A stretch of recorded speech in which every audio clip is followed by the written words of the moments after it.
Ebusa enhwehwe animu eni minim ama Shatta Wale agina nusu say bam ada Adwenepa make asa Shatta Wale abrante bi a Ghana sabi ono de o say friend dance walking ai Shatta Wale akanse eni Europe tour ana wo ba tour so na wo ba wa brochire nya Shatta Wale akanse na adente hu abo Shatta Wale suro sasa bi obetu kwan aba na Shatta Wale ko pɛ visa ni mu no ana mo te ne won say abrante wo ye sure pa so person ko sa Europe tour no because of kwa enya de so babie because of say heja for real Shatta Wale edne ho ball no a heja yi wa ni tuansensem a heja for real ko fa ba mo Ghana mu a ene heja for real ni din eda ba bia ni din eda online asa bi Shatta Wale edin so ide abepie mo Shatta Wale suspect na Adwenepa ni ko kan yeso wonye meti Shatta Wale won Shatta Wale se wonim na utu kwan eba abrochira a won san call my Ghana mu da eno no sabi nsam na meke kan na ma Shatta Wale ebe challenge ye ba busa Shatta Wale ebe trot se oba Europe tour na o yes oba no ewai Shatta Wale esuro ehu abono ama brante wei sabi akwakwo ne manchoa meka che so ne medical omunwa ne kwhye Togo enya sa na sa America fo na yebetam heja for real every UK akwa America no yetisi wo Shatta Wale so a wobete atua busa edin Adwenepa ne aka enkratam kinkon aka fucking aka be my phone yenim anya form aka mtwana omatiam Mr No Pressure wudi me cha pressure be dey ebe faw na sa from Mr International Man ye kasa kire wiase no na bi muso kasa kire eyomnamfo wate aso baso me kan fo tap send edama tap ejuma de ku a moso yase na oboso send this free amonone edeko Ghana tap app na me kan fo dama o first time so app na be here promo code Adwenepa ne no ide no abogum kama be nya discount na me say kan fo Announce Boy Enterprise e ban se yensi dan yenya finishing POP ene bibia na Announce Boy Enterprise yenhye Windows TV unit ni bibia na Announce Boy Enterprise for dan ekoja na so yeso okwa din Adwenepa ne and I said BeckyTv ubenya discount na make Destiny Roofing and Steel Trusses so no sabi o me board down so kama amount ye board down so enye tata ye board down so demu a tim say dan no udemu a e che say di cooler na board down so Destiny ebejo dan aboso kama ko Destiny aso yeso a eno anso be che say Adwenepa TV na say BeckyTv ubenya discount kama abusia yenua abrante friend Shatta Wale na adwene say obetu kwan aba abrochire ingresi aba be show na sabi Shatta Wale fofi antoata Shatta Wale enam sabi tama heja for real sensemi ba ye a heja for real court ko heja for real yenya Angeline no kra no esa me ka Angeline na sabi kenua ba ne ho ato no but enam say heja for real sem emu odu omo pese omo ye investigation more grab nipa bi mo chichi nipa bi mo no enuntin na heja for real yama ne asa ese yaja ne sensemu a ono a yehu ne ti ehu ne to heja for real sensem ne bae no Adwenepa TV ene BeckyTv ne edi akire yi pa na won say wiase de da bi ese tu funa se wanti akoye de okwa anti ade Shatta Wale etna se no se Black Sheriff atukwan abebo toss ewa abrochire Shatta Wale eso peso de obabi sa akode eso ababi say bi sa akwede so abebo shows bebre can promise de ene okoba say yi no what ase na we mu nyina chi no se sia ne cheke a medical etimi ma medical enam say heja for instance by medical etimi to kwan say show first no ede now by medical to kwan a Dubai na okoso Dubai no aba Shatta Wale krompo de way no say heja for real ne maame heja for real eni bia ti no Dubai kwa Shatta Wale etimi ko Shatta Wale betu kwan a okosi Nigeria no wasamba ade say ekro African countries no ECOWAS zone no na Shatta Wale etimi eko Shatta Wale bebo show dia ade say ECOWAS zone no na Shatta Wale ebeto akobo show ba Shatta Wale party so beto online say wo ba Europe tour abusa emane nyonwa bia na pressure na afa Shatta Wale bia na ne wa bia artist ni bi ampre omo bigini anye no ayese nyankopon bia kwan mo ye no bia no na ato pressure ma Shatta Wale ese Shatta Wale ese ono so be dey no be jimbi aba say ono so be shows e wa abrochire Shatta Wale show no yeso we bo na busu musa mo say adente Shatta Wale ankasa oso woska na show na oso we bo no Shatta Wale up to date Shatta Wale ama show no mba ni nyina ano so no ni nyina sama na wo bato a wo be nipa sama no mutu ko ye show no e o park so sama na mo ye shows akese ba sama ni twemu a na ekodu eye winter ese winter mu an se ba be koyo awona enche bi ba Shatta Wale tambe na be ba sa show no won say Shatta Wale nipa bia o kana sema na ne nkwase afo no mudi na chi no empesa obeka but say to abrante ne fo some person Shatta Wale eye village champion o keep on with side village champion na ofre ne ho ne dia Shatta Wale enter on my Ghana because Shatta Wale amon ho musuo antena ho na so opepre ne ho adi musuo bɔ ne ho from flight e be do abrochira Shatta Wale ensa anko Ghana biem Shatta Wale e be challenge AdwenepaheneTv no BeckyTv a opa on ka dem se onya visa memotwa ticket e amano na Shatta Wale aba abrochire ni ahwe na okra e wansem me won da bia na me ka asem se sources e kita AdwenepaheneTv no sources e kita me no BeckyTv no anu ohye se me ka se me nka na me nka ba se mba bonte me ka e se wo ye extra careful sana me AdwenepaheneTv se mba bonte e be ka asem e fa ho a e se wo ye extra careful because Shatta Wale at the black list Shatta Wale so no me ka tro Shatta Wale medical ene kreswa de mo sangofo ni nyina at the black list so musa mo se e debe ntra show boy ewo US a ye omode to mu a omu yi no adeza show boy ene besi na efa no ko my Ghana show boy ankasa sign deportation letter akase beto take it ni e da ko Ghana no show boy asa ka tro mo se oduru Ghana do be di kra no eden oduru Ghana Shatta Wale ene medical mo eto wo se ye pena bona de ekunu od junior US case no eto ho etro mo say sa issue we say ntina man fa ye the suspect no sa na mani nyina ne gina so e siki asylum e kan say abrante show boy ye che no ne nkrata nyina ye the SAU nti say what America na ote no ono no e prefer no say sa no nkote Ghana but nam ne wa bia ye the akoso nti no ento abrante no omo ye equip no because omo pese omo yusu e show boy na omo de sa research no sa investigation na omo pese omo nya e de fa musicians na bi wo Africa e ho no sa de be ya omo benya ne omo ye de omo pe e wi ase kakra be benya di bia no no omo na ye de aso e ka ne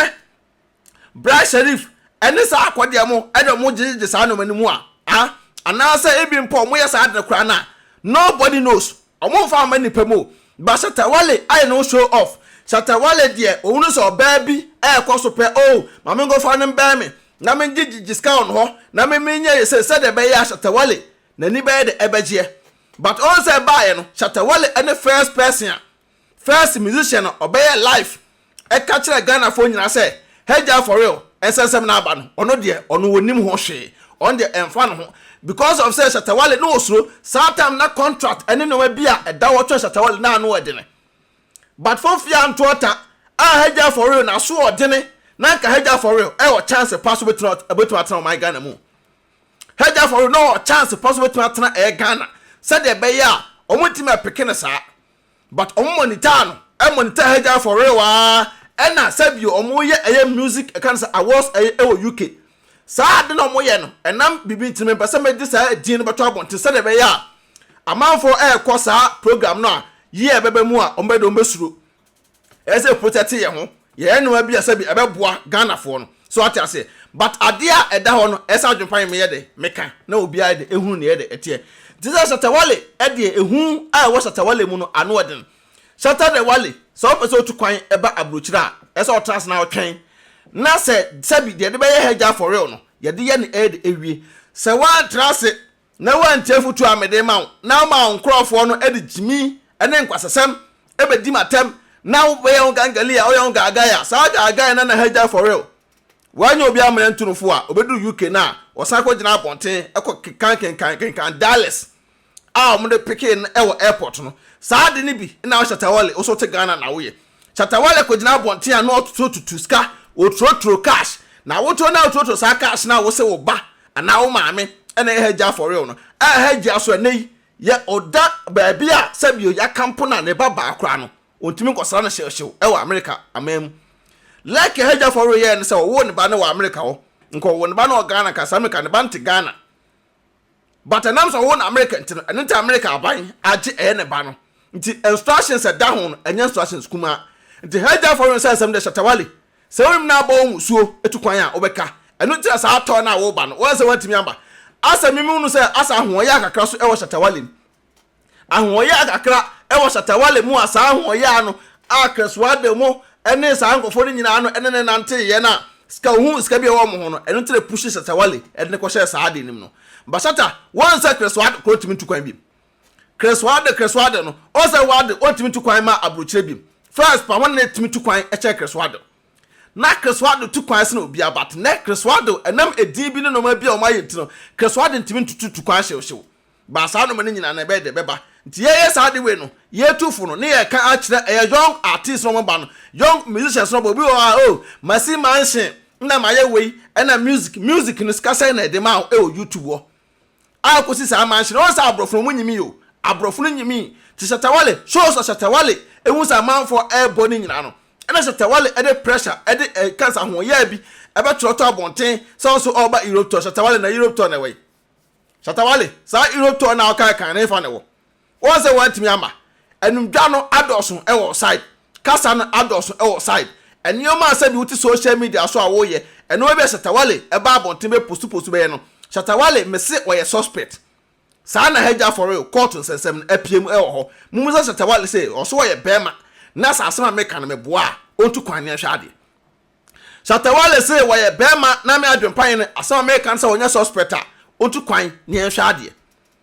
moto woni tumufo a monfa moto na kan asem a na obi to na kwasem panyi be beto no odi atema na moto na moye tobe no tabataba so na kita ye no e wa ha anu odin Shatta Wale ohun awie ye Shatta Wale wo dream kese pa e wonim but nam eniwa bi adon kokko wura mu ntino on ba bi ese edo akusi ebusua mede was me be se din aya adwempan aka enkratam king kong be man fa ne dem nya fo wate ase metu ano ma team Mr. No Pressure nta ebusua sa papa Shatta Wale de Europe to no yes oba no wantima ne ama new update I was see I pese de bremo no ene de bremo the main reason that Shatta Wale entwent to kwan no eno no Shatta Wale ontimi ma oba on san go back to Ghana say the heja for ba ya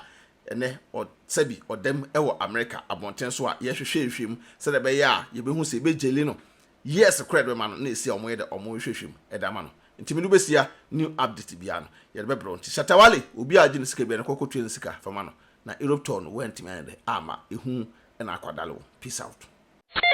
Auntie is na from you. Hello? Auntie is mo we POP no.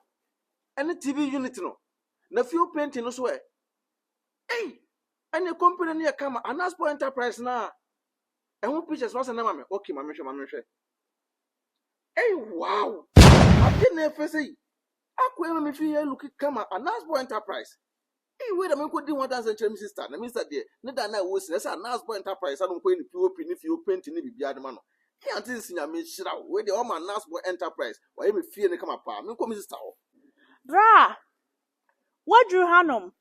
Okay, enche obedru ha ho. O ma be POP no. O ma send you pictures. Yeah, me de ye ntam na fa pictures ni be che na me dem talk up them. Sa ya fe wo ho. Mr. Fabrem, yan ntam a tumrika why na me dem e twa me gina ha e twa why. Hey sister. Yeah, me come me POP ne we he. Ah sister so to. Me se me talk up. Anaspo Enterprise sister me so POP ne pa de. Sister T wo de POP no hwe e na e twa gu. POP wo POP ni. E no ma ye na sa. TV set no so. Na kitchen no so. Kitchen no so. Na ye. Sister. Na ma ye fie wonum bibia. Anaspo Enterprise usifie na person me POP ma wa Anaspo Enterprise be you POP ama. Omo sa aye TV unit e ka ho. Omo sa to fie house nyina. Anaspo be sa your kitchen ama. Anaspo assign I do windows assign sheshe wo dan nyina. Glass na window no kromo ya sister. What to type open. Normal estimate na omo mo to 70%. Ye se be sika nya we de omo number wa he. Omo number ne go screen so e twa gu no. Omo number ne gu so e twa gu nti mesra Anaspo Enterprise. Oba kira omo say adwempan TV na say BeckyTv. POPs di omo ye POPs working con. POP working con na ni ade de wo. Anaspo Enterprise o charge wi a ono an kofa na neoma efiri baabi abuchire e de ba Ghana. Wow. Na omo sa no afo na ho pio. Ami hwe ni POPs we. Na sister mesra wo dan na wusi no. Mesro nye mistake fa come Anaspo Enterprise. Baby be fa show mo sana ko da. Kitchen, TV set, bibia. Wow, POPs, large system ni bibia. O me san atofo ka bibia ma. Na windows be efe. Sister Anaspo Enterprise there, mesro. Omo ye King Kong. Dream ka na me ba be ka kire no. Mesro ma me ye na me de be. Na ye na kona ko from the wo kwa edima refi. BeckyTv. When you discount come. Oh, Anaspo Enterprise. Omo ye King Kong. Sister, not go me say. Ranka me ba wo. Asema ato me. Me say, my bush your friend me, and you ya catch me say, me dana me boss 1 month ago no, and you go. I would know who's in the Ghana no. Me say, And you know, my and I boss said, one for company, papa. Company never now for sister. I don't want Destiny Roofing and Steel Trusses anchor. Destiny Roofing and Steel Trusses, almost Ghana, sister, a band down so border number 1. And almost sign a border so a 30 years warranty. 30 years. Now, when can unique Destiny Roofing and Steel Trusses, the common as I could pass our boss amawu. And a tea or move border and so free estimate. Free estimate. And now more down so much boss amount say Kimwa, almost soon that year. Sister, and almost say soon ya. And we are almost send a drum and say pick up, and pro. And can come for Roma and pro. No, what I brought you and I walk off a carpenter and you or say and quite check about Dasso. Wabra Destiny Roofing and Steel Trusses, our sister, Miss Row, who drew a class a pet. Who call a cancer pocriase. I'm a mole Canada Johnson. A crapocracy, ya. I'm a mole Canada Johnson. Who drew my super Destiny Roofing and Steel Trusses, sister, or me to car a free estimated amount. Or be a table richly. And I go for carpenter no search, sister, Miss Row, me can't for the amount until we didn't harm cry. Owo so aboka enyashi but Destiny ebe je wonkwa Destiny ebe mo bibiato okwa wo se opese obuje estimator ohubato ntedi ne AdwenepaheneTv na se BeckyTv obo se di we kire mo sister o mato mo ase ahwo kama na obi a wo table kire aboka asida and I won't go for Destiny Roofing and Steel Trusses more than so sister me can for the amount and how yes omo number and a good screen so omo email address no good screen so e twagu no so atese omo board down so am 30 years warranty 30 years be wo 30 years be wo na we na nti wo ha mo sa sister Mr. on board down so ma wa on e che kula one to fire more than krompo na oda obeda and omo down so mbo so a enso to enye teta wo on board down so ma dabi on board down so omo be so wa abrochire Destiny na tidin omo be so wa abrochire to on board down so wo dem ayefo enye teta to makanfo da ma to we dem srew obetim no mo ankasa akonnect straight abusuafo bi ani 41 na bi ani sa pepe nte me kanfo aye de edama to we pa de for mo number no so na ese etwagu no email address na ese etwagu no sister abusua Destiny Roofing Sheet and Trusses omo ba ma Ghana fo odo mi kokro ma ba o number to ko edo he ma mi wo fa bie mo se me send ni ska wo Ghana ma me na so wo fa send ni ska ni kwa so kokro na ma ye ne dey tina fi na send there e kwa ba tu na me announce tap nka dia tap send na no so ye dia aba obi ada no dugu no phone so na wo dey register this and this ka kofi ayente na hwe sir na wo kwa bo ko trace ka extra ma mesrawo me kan for tap send amount so you so iPhone and also over time no akọ App Store no download the go phone so Android phone so no akọ Google Play no download the go phone so mesrawo and I will send this so mesrawo first transaction be no wo so wo hia promo code no so ba Adwenepahene edegu yes ntimpacho uboguma wo Europe kwa da obenya 5 euros free before the some party for some can tap send edamount wo America so ne Canada dia mama $10 to miss now man ha oba ho ofo sei enkwa abonte no bi akoso pe mpacho wo piara no na eko some kwa abonte dem ma download this see atena fie mpacho na relax no one say mpie kwa abonte be me hu say me kwa abonte mama na ade a am de krompo ni say first one no so credit card nko a ene de tap Paul amante mo say dikanfo obehu ye mobo wo se unsu normal bank card utimi dey register SMS ka kofi asem atadwe yate de ti tap aba ama hiafo say send this kan ko Ghana na rate no so kama yenche bi bia mama mesrawo me kan fama on say wani age enu nie me ro ye bad power and tentem to mesrawo promo code bogum na ho hia me Adwenepahene I na 5 euros free no more Canada so in US so benya $10 say your day me ade afo de uni say me na tap here kama